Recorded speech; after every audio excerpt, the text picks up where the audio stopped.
મારું નામ ગૌતમ મહેતા છે.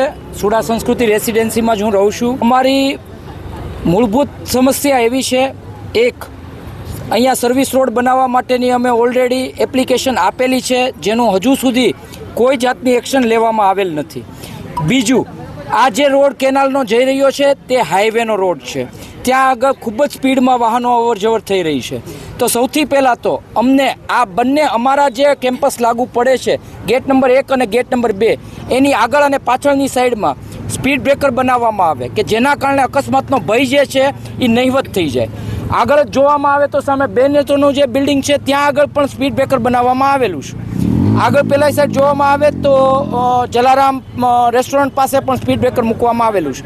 છેલ્લા 3 મહિનામાં અહીંયા 3 કે 4 એક્સિડન્ટ થઈ ચૂકેલા છે ને એમાં એક્સિડન્ટ થનારનું મૃત્યુ પણ થયેલું છે.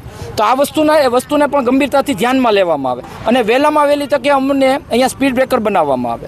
બીજું, આ રોડ ઉપર પેલું રાતના ટાઈમમાં હજીરા વિકાસવાળાની તેમજ પ્રાઇવેટ પાર્ટીઓના મોટી બસોની બધું પાર્કિંગ થઈ રહ્યું છે.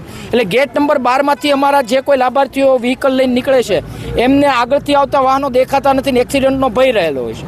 તો એટલીસ્ટ આટલા કોઈ પણ એરિયામાં તંત્ર દ્વારા એવી કોઈ વ્યવસ્થા ઊભી કરવામાં આવે કે કોઈ પણ વ્હીકલ જે છે એ રોડ ઉપર પાર્ક ના થાય. બરાબર છે.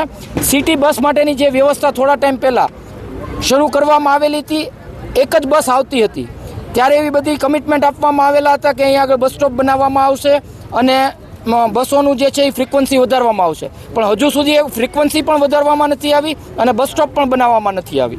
તો આ બાબતમાં પણ જરાક ધ્યાન આપી અને તંત્રને એક વિનંતી છે કે એ ફેસિલિટી અમને પ્રોવાઈડ કરવામાં આવે. બીજું, 24 બિલ્ડિંગ છે ને 2560 ફ્લેટ છે, એટલે કચરાનું જે પ્રમાણ છે એ ખૂબ જ વધારે પ્રમાણમાં છે અને એમના દ્વારા એસએમસી દ્વારા જે કચરો કલેક્ટ કરવા માટે ગાડીઓ આવે છે તે મૂળ એક જ વખત આવે છે.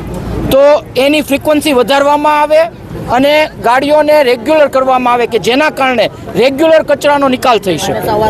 ત્રીજી વસ્તુ, ઝેરી, સાપ, વીછી, આવું બધું આ બધી જે ગંજ ભરેલો છે એમના કારણે એનો ન્યુસન્સ અમારા બિલ્ડિંગોમાં આવી રહ્યું છે.